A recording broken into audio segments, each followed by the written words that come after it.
Hey everybody, it's Alex here for my last part of my favorite movies series.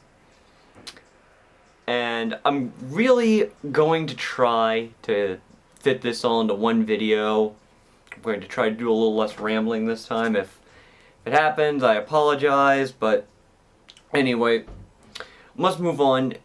For 2006, it's the last tie, and of course the first tie since 1989. My favorite for 2006 is a tie between The Departed and Pan's Labyrinth. It's interesting how for the last two times I had a tie, they were actually similar themes. 88 I had two comedies, 1989 I had two highly anticipated blockbuster films, while this time around they're two very different films. The Departed is one of my favorite crime dramas, and it's the movie that finally got Scorsese that Oscar. No longer was that albatross hanging over him. But while Pan's Labyrinth is obviously a fantasy film, although more geared towards adults, it still very much is sort of a fairy tale type film. But anyway, with The Departed, there's a lot going on, because you have a movie about someone who's working for the mob and trying to be a mole in the police department, and someone who's who's working in the police department and being a mole for the mob. And there are a lot of twists and turns, and they have a lot of and it's interesting to see how the two characters' lives diverge, how everything changes for them. And one thing I find really interesting is how we see one of them grow. He actually has a relationship with a woman that actually grows into a marriage with a child. So it is interesting to see how this marriage grows along with everything that's going on in this world of crime around him. But I think everybody who's seen this movie, and everybody who knows my taste, knows who the real scene stealer of this film. I think it kind of goes without saying, Jack Nicholson. Some would say that he's kind of doing a shtick, and it's a shtick I like. But he just has so many funny lines, and I think that's one of the things that really elevates this movie, because instead of just being a sterile, somber crime drama, Jack Nicholson's character helps make it into this really funny movie. Like, one of my favorites is a scene where he meets the character at a theater, and I don't want to give away what he does because it's too funny. Well, I also try to keep these videos clean, so you'll have to see for yourself. But I really do like this character, because much like his Joker character, this is someone who just seems to absorb what he's doing. It's like he knows he's a villain. He doesn't care. He's being a bad person and just enjoying life, and he doesn't care who knows it. With Pan's Labyrinth, I actually saw this. I actually saw this one a little closer to when it came out. Sadly, I didn't get to see either of these movies in theaters because I didn't have a car back then. But Pan's Labyrinth is interesting because I'm a big fantasy movie fan, and I think about movies like The Dark Crystal and Secret of NIMH and Return to Oz that are viewed as children's films, and they're getting kind of a resurgence nowadays in popularity. I was thinking about why those movies are becoming popular nowadays, and it's because, they were targeted towards kids, but they seem more like adult films in the sense that, they're kind of scary. They're kind of scary. They're scary in a fun way, but they don't pull their punches, which is good. I like that. I like that these movies don't pull their punches in that way, and And I think it's interesting comparing it to a movie like Pan's Labyrinth that actually has an R rating. Like, I read that in its own that in Mexico they actually had to give a warning. No, this is not some family-friendly children's film. It's very violent, and yes, it is a very violent film. But I find it interesting because you know you can watch this movie because all the movies I just described are, you know, they are very good movies, but they seem more like adult films. Well, Pan's Labyrinth is something that, you know, it's not it's sort of cutting to the chase. Hey, we're making this for adults, and I think the R rating gave them a chance to open a few more doors, because the movie has what's known as magic realism, where it takes place in the real world. It shows a lot of harsh realities, but there's still a fantasy element in it. And I think that just works so well in the movie's favor, because it really does it creates a starker contrast between the fantasy world and the real world. Not to mention the creature designs in this movie are just unbelievable. So even though they're two completely different movies, those are my two favorites from 2006. And my favorite movie from 2007 is There Will Be Blood. Yeah, I know, with the theme that's been going on. Oh, I just realized something. It's funny, The Departed is only one of 2 movies on my list that actually won the Best Picture Oscar. Isn't that funny? But anyway, I'm sure with the Coen Brothers theme that's been running strong through this list, a lot of you probably expected No Country for Old Men. And that is a really, really good movie. And I've read the book as well. I think I like the movie slightly more. The movie, if you haven't read the book, the movie follows the book really closely. But I decided to go with There Will Be Blood just because I thought that it had... I wouldn't say it had more substance as much as I felt like it had a little more flavor to it, if you will. I think No Country for Old Men is an amazing movie, but it's also kind of a dry movie, whereas There Will Be Blood just has so many just has a lot going into it. I forget the exact time, but I think the first like 15 minutes of the movie doesn't have any dialogue at all. And you know, movies are a visual medium, so I think any movie that can do something like that is very impressive. But at the same time, you know, there are quiet moments, there are loud moments, there are sad moments, there's actually a lot of dark humor going on in this movie. I also have to say this, I absolutely just love Daniel Day-Lewis's performance in this movie. His character is just so entertaining, because, you know, going back to what I said there, he's not just a character who's going back to what I said about Jack Nicholson's character in The Departed. This is sort of someone who's just doing what he wants, and he's just so eccentric and odd, and he carries himself as a businessman, but he's also violent and crazy, and I think everybody by now knows all the quotes from this movie, like when he's repenting, "I abandoned my son!"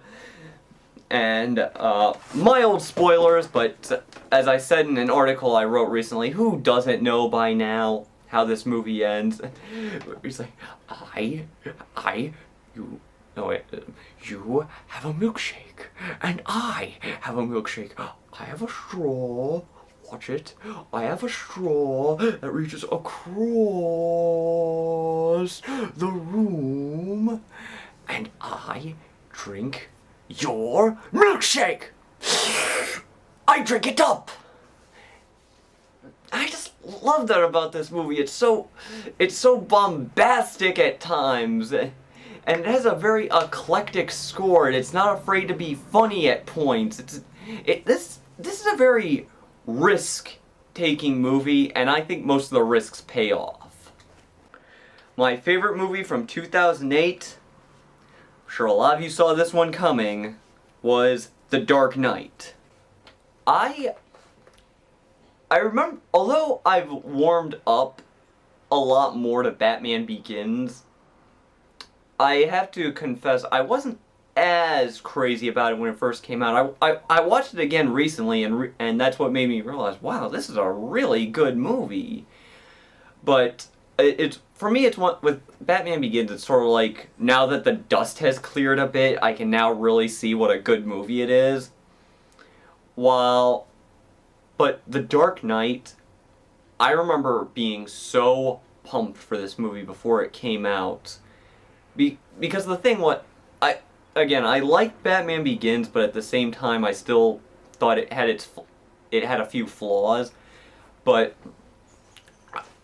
I remember just getting so pumped for this movie, and everyone knew the Joker was gonna be in it, and even before production started, I was getting pumped, like, oh my god, who's gonna play the Joker? I can't wait to find out who's gonna play the Joker. I mean, there were rumors everywhere.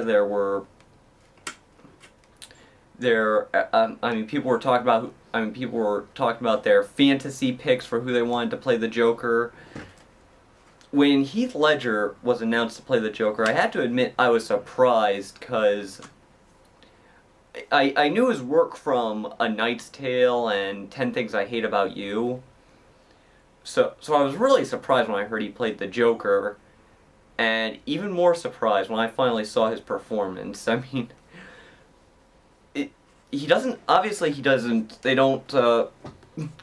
it's funny because, with the '89 movie, they knew Jack Nicholson was going to be the star, so they just made him the star. With this movie, he's still in the supporting role.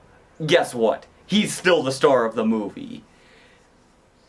I really don't feel like discussing right now which Joker is superior. I mean, can't we just agree that they're both awesome?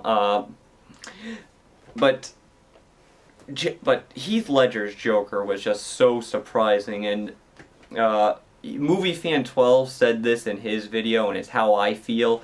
Heath Ledger just disappears into this performance. Like, I don't feel like I'm watching Heath Ledger. I feel like I'm watching the Joker, and that is what makes this performance that much scarier. I mean, he's so diabolical and evil, and just the fact that he's someone who he's pretty much just, there's something very scary about someone who's just pretty much doing things for, as Alfred pointed out, just pretty much to watch the world burn. But at the same time, he still does have a few humorous moments. I think most people remember the disappearing pencil trick, and I also love it in the movie towards the end of the movie, when the bomb in the hospital won't go off, and he's sort of like.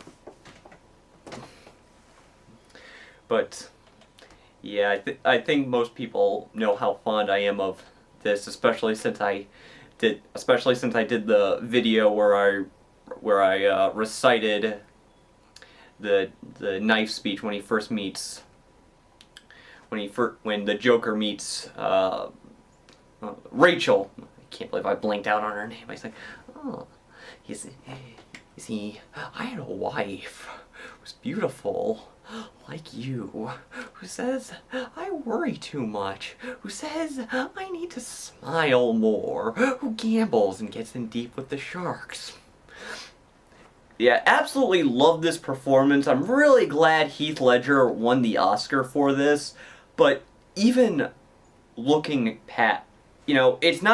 this is not just a one performance movie. There is so much going on in this movie that I really love the ethical dilemma that Batman is put through in this movie. Because, you know, Batman Begins was about how he got started. And this movie is just how he is pushed to his limits. Like, he's constantly asking himself, what do I have to do to stop this man? This man who has no morals, who has no compassion, who's just... But, and I like a lot of people, I sort of found the action scenes in Batman Begins to be a little jumbled in their editing. The action scenes in this movie were amazing. Not to mention the... Oh, I sort of lost my train of thought. Well, you know, with a movie like this, I could just move to the next good point. Aaron Eckhart's Harvey Dent, and I don't think I'm spoiling anything by now. I think everybody knows this by now. I mean, you know, Dark Knight Rises begins by talking about this. It really is interesting to see the arc his character goes through.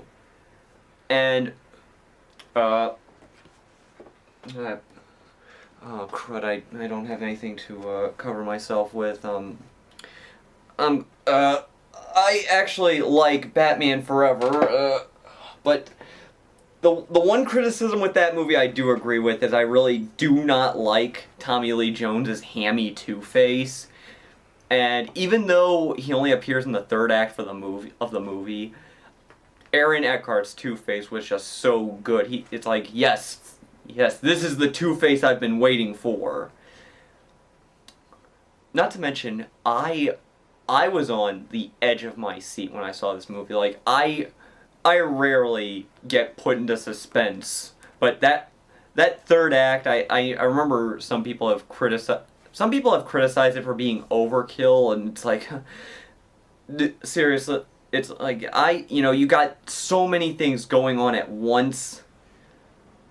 It was overkill, but they got the job done. I cannot remember the last time I was actually in suspense like I was during the last part of this movie. And if you count, and this is actually the last movie I've seen in theaters twice. And if you count the number of times I saw it for free, because because when I was up at Kent State at the time, I used to get to see free movies. If you count those, I actually saw this movie 4 times before it came out on Blu-ray. I can honestly say that I've never seen any movie 4 times in theaters. My favorite movie from 2009 is Up. I love this movie, but I need to address what some people might consider a bit of an issue. I'm deathly afraid of heights. How afraid of heights am I? Well, it's no joke when I say I watch this movie and my palms start to sweat. What other movie can I think of that I really like that touches into a fear like that? Well, there's Dark City, which touches into my death fear of needles. Oh, I shouldn't talk too much about my phobias, but yeah, forgiving the fact that it made me come in contact with one of my genuine phobias. This was a really, really good movie. And it came out, it's funny, when I was thinking about my runners-up for the year, this came out in a year that was actually pretty good for family movies. Because you also had Night at the Museum 2, which I already discussed, I'm quite a big fan of. And you had The Princess and the Frog. Did that come out in 2009? Oh, that's right. Oh, that's right, because 2009 was Princess and the Frog, 2010 was Tangled, but yeah, you had those movies, and you also had Up. So it was definitely a good year for family films, but I guess not all movies were family friendly, because my other runner-up was Inglourious Basterds. But anyway, this movie just has a lot going for it, because You know, everyone, and I mean everyone, has talked about that montage at the beginning of the movie, and it is really good. I talked about movies being a visual medium and being able to go a while without using a word of dialogue. I mean, do I need a better example than that? And Carl Fredricksen is a very... I really like the fact that this is very much a dynamic story. It doesn't just stay in one place. You know, it starts out with Carl. You know, it shows the relationship he had with his late wife, and then it moves into how he's trying to protect his home. He's trying to preserve his home. And then it moves to him trying to get to South America, which is like America, but South. Then it moves to him in the journey through